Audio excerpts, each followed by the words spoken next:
ज्योतिष में जब भी लोग कुंडली दिखाने के लिए आते हैं, तो लोग यहाँ कर्म की बात करते हैं कि कर्म आपका अच्छा होना चाहिए, कर्म ऐसा होना चाहिए, वर्त कर्म अच्छा कीजिए।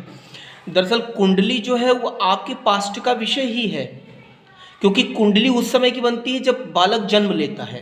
तो जिस समय में आपने जन्म लिया है, यदि उस समय की कुंडली बनी हुई है, तो उस समय जितनी दशाएं हैं, जितनी ग्रहों की स्थिति है, वो तो उसी समय डिसाइड हो गई ना। फिर आपने वर्तमान जीवन में कर्म कौन सा किया? कोई कर्म नहीं किया।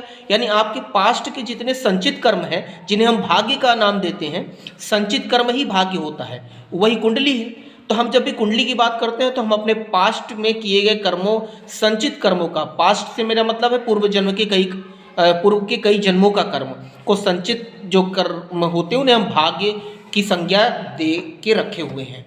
तो जो हमारा कुंडली एनालिसिस का विषय होता है वो या आपके पास्ट के संचित के कर्म के आधार पर होता है, और आप जानना भविष्य चाहते हैं। यही ज्योतिष का मूल स्वभाव है। वर्तमान में आप क्या कर सकते हैं?